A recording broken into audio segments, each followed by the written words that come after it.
한없이 착하지만 같이 놀면 재미없는 친구 같은 영화 나의 특별한 형제 리뷰입니다.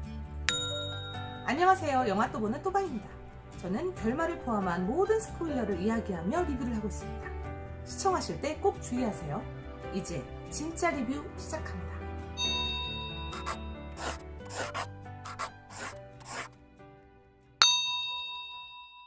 나의 특별한 형제는 추천해드리기도 애매하고 그렇다고 보지 마시라고 말리기도 애매한, 한마디로 그냥 좀 애매한 영화입니다. 그러니까 영화는 보고 싶은데 어벤져스 엔드게임은 이미 봤고 뭐 좀 다른 거 보고 싶다 하시는 분들은 한 번쯤 보셔도 좋고요. 아니라면 굳이 찾아가기까지 해서 볼 영화는 아니다 라는 정도로 정리를 하면 좋을 것 같네요. 이 영화는 장단점이 아주 명확합니다. 그 부분에 대해 말씀드리기 전에 먼저 이 영화를 두고 가장 깊게 드는 생각, 착한 영화는 그 자체만으로 응원받아도 좋은 걸까? 하는 것에 대한 정리를 먼저 하고 넘어가겠습니다. 나의 특별한 형제는 요즘 흔히 회자되는 착한 영화입니다. 저는 영화라는 매체가 지닌 사회적 파급력을 생각해 볼 때 착한 소재를 착하게 다루는 것에 매우 찬성하고 반기는 쪽입니다. 많은 분들이 영화를 통해 소외받고 고립되어 있는 곳에 한 번이라도 눈길을 둔다면, 영화가 보내는 착한 메시지에 귀를 기울인다면 우리가 살아가는 사회가 조금은 더 살기 좋은 곳이 될 수 있다고 생각하거든요. 하지만 영화가 예술이라는 전제를 두고 보면 소재만으로 찬사를 보내고 응원을 보낼 수는 없다는 생각입니다. 소재가 아무리 좋고 메시지가 건전하다고 하더라도 영화는 예술이기 때문에 예술의 역할을 해내야 한다고 생각해요. 장르의 특성을 제대로 구현해내고 스토리를 제대로 이어나가고 전달하고 싶은 주제를 명확하고 적절하고 납득이 가도록 전해야 한다고 생각합니다. 그러니까 아무리 소재와 주제가 좋아도 그 과정이 허술하면 박수를 받을 수 없다고 생각해요. 예술이란 그 과정 자체이기 때문이죠. 좋은 의도만으로는 완성된 예술이 될 수 없습니다. 자, 이제 영화 나의 특별한 형제에 대한 이야기를 하도록 할게요. 제가 생각하는 영화의 장점은 3가지, 단점도 3가지입니다. 영화는 두 장애인이 서로 의지하고 도우며 가족으로서 살아가는 내용을 담고 있습니다. 굳이 장애인이라고 특정하지 않아도 우리 인간은 모두 나약하고 부족한 존재입니다. 그래서 우리는 남녀 사이가 되었든 동성 사이가 되었든 사랑하는 사이끼리 서로 부족한 점을 채우면서 가정을 꾸리죠. 영화는 한 발 더 나아가 굳이 섹스를 전제로 한 사랑이 아니어도 의리, 믿음, 이런 감정과 서로를 필요로 하는 마음으로 가정을 꾸릴 수 있다고 말합니다. 피를 나눈 사이만이 혹은 피를 나눈 자녀를 출산하기 위한 전제 조건으로서의 이성애자들만이 가족 구성원이 되는 게 아니라 보다 폭넓고 다양한 이유로 가족이 될 수 있다는 겁니다. 저는 이 주제가 개인적으로 상당히 마음에 들고 앞으로 우리가 사회를 살아가는 데 있어서 적합한 가치관이라고 생각하기 때문에 이 영화의 가장 큰 장점이라고 생각합니다.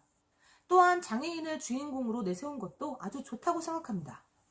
저는 어떤 부분의 차별을 극복하는 데에는 가장 먼저 선행되어야 할 것이 노출이라고 생각하거든요.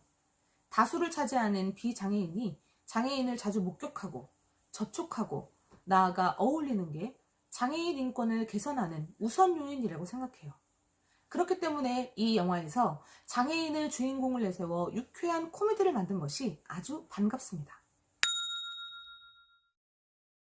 방금 말씀드린 것처럼 이 영화의 장르는 코미디입니다. 저는 이 영화가 코미디라는 게 정말 좋았어요. 보통 장애인이 나오는 영화들은 심파조의 드라마가 대부분이잖아요. 장애인이 등장하는 코미디 영화는 많지 않아요. 왜냐하면 수위를 조절하기가 어렵거든요. 괜한 드립 한번 잘못 썼다가 장애인 비하로 나갈 수도 있어요.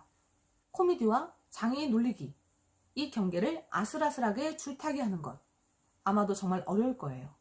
이 영화는 그럼에도 불구하고 용감하게 코미디라는 장르를 선택했습니다. 거기서 오는 신선함과 시원함은 이루 말할 수 없어요. 지체장애인과 발달장애인이 구현해내는 코미디가 정말 재미있고 좋았습니다. 이 영화를 만약 코미디가 아닌 드라마 장르로 풀어냈다면 감독이 이야기하고 싶었던 핵심 주제를 제대로 표현하기도 더 어려웠을 뿐더러 영화 자체로도 매력이 덜했을 겁니다. 영화의 큰 특징이자 장점 중에 하나가 장애인을 우리가 그동안 영화나 드라마에서 보던 것과는 다르게 표현을 했다는 점입니다. 형 세아는 지체장애인으로 목 아래를 움직이지 못해 모든 걸 누군가의 도움을 받아야 합니다. 동생 동구는 발달장애인으로 겉으로 보기엔 비장애인과 다를 게 없지만 지능이 어린아이 정도 되어 판단력이 미약합니다. 대부분의 매체에서 장애인은 비장애인들이 도와주고 배려해야 할 대상으로 그려집니다. 이러한 대상화는 장애인과 비장애인 사이에 보이지 않는 선을 긋습니다. 이 영화는 이러한 선을 긋지 않습니다. 이 영화 속에서 그려지는 장애인은 그저 불편할 뿐, 딱 그뿐인 사람입니다. 본인이 불편할 뿐, 비장애인들의 배려나 도움이 필요한 존재로 그려지지 않습니다. 비장애인들의 도움을 받기도 하지만 그건 직업적인 도움이나 친구로서의 도움이지 장애인이기 때문에 받는 도움이 아닙니다. 저는 이러한 상도성을 배제한 묘사가 아주 멋지고 적절하다고 생각합니다. 이제 영화의 단점 3가지를 말씀드리도록 하겠습니다. 첫 번째는 바로 도중에 장르가 사라졌다는 점입니다. 이 영화의 가장 큰 매력이었던 장르, 그러니까 코미디가 중간에 스르르 사라져버려요. 초반에 흥미롭게 진행되던 영화가 바로 그 순간부터 너무나 진부하고 재미없는 전개로 나아갑니다. 바로 동구의 어머니가 등장하는 장면부터예요. 동구의 어머니는 동구가 어릴 적 동구 아버지가 돌아가시고 난 뒤 생활고로 인해 동구를 수영장에 버립니다. 이후 재혼하여 새 가정에서 아이를 낳고 잘 살아오다 텔레비전에서 수영대회에 참가한 성인 동구를 보고는 동구를 찾습니다. 세아와 동구는 자립신청을 해서 임대아파트 신청까지 하고 준비를 하고 있는데 동구 어머니는 동구를 데려가려고 해요. 이때부터 영화는 갑자기 법정 드라마로 바뀌면서 정체성을 잃으며 동시에 재미가 없어집니다. 전개는 느슨해지고 관객은 이 법정 싸움을 왜 보고 있어야 하는지 알 수도 없으며 실은 누구도 응원하고 싶지 않게 되어버려요. 물론 코미디 장르도 기승전결이 있고 갈등과 대립구도가 필요합니다. 하지만 이 설정을 왜 동구의 어머니로 하였는지 저는 이해하기 어려워요. 대체 무슨 의도였을까요? 혈연만 가족이냐? 같이 있으면 신나고 재미있는 사이, 그게 가족이다 라는 감독의 메시지를 더 강력하게 전달하고 싶어서였을까요? 굳이 어머니를 등장시키지 않아도 되었을 텐데요. 이렇게 법정물로 넘어가지 않아도 되었을 텐데요. 정말 아쉽고도 또 아쉽습니다. 만일 이 드라마가 처음부터 끝까지 코미디라는 장르에 충실하였고 중후반부 또한 초반처럼 가벼운 기조를 선택했다면 이 영화는 어쩌면 걸작이 되었을지도 모릅니다. 감독은 이 영화에 단 한 명도 악한 사람을 등장시키지 않습니다. 의도된 설정이에요.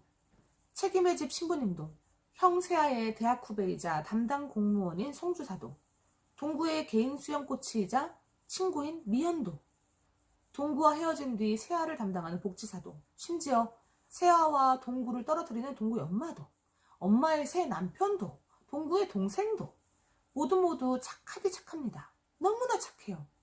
착한 사람만 나오는 게 왜 나쁜가? 비현실적이기 때문입니다. 이 영화는 판타지가 아닙니다. 현실의 코미디 드라마입니다. 코미디 장르의 묘미는 현실 비틀기에 있습니다. 풍자에 있습니다. 풍자까지 가진 않더라도 현실은 담아야 했습니다. 이 영화는 착한 영화가 되어야 한다는 강박으로 인해 현실을 외면했습니다. 그래서 나쁩니다. 서두에서 착한 영화는 무조건적인 박수를 받아야만 하는 것에 대한 이야기를 할 때 밝혔던 것처럼 저는 영화는 소재와 주제와 상관없이 그걸 풀어내는 과정에서 얼마나 영화라는 특성에 맞는 예술적 가치를 발휘하였는가, 이것이 주요한 평가의 대상이 되어야 한다고 생각합니다. 영화가 영화로서 재미가 있을 때 가장 높은 평가를 받아야 한다고 생각해요. 이 영화는 그러한 측면에서 느슨한 구성, 지루한 전개로 영화적인 재미를 주는데 실패하였습니다. 순간순간 빛이 나는 장면이 없는 건 아니지만 그건 일순간일 뿐 영화를 보는 동안 내내 감흥을 주지 못하는 그저 그런 영화로 전락하였습니다. 소재와 주제가 개인적인 취향에서 매우 좋았기 때문에 영화적 완성도가 떨어진 것이 매우 아쉬움이 남습니다. 썩 재미는 없지만 아주 엉망은 아닌, 그래서 시간 되면 한 번쯤은 볼만한 영화, 나의 특별한 형제 리뷰였습니다. 여러분, 그럼 오늘 리뷰는 여기서 마치도록 할게요. 다음엔 더욱더 재미있는 영화 리뷰로 돌아오겠습니다. 깊이 있는 영화 리뷰는 저 뚜바와 같이 해주세요. 또 봐요.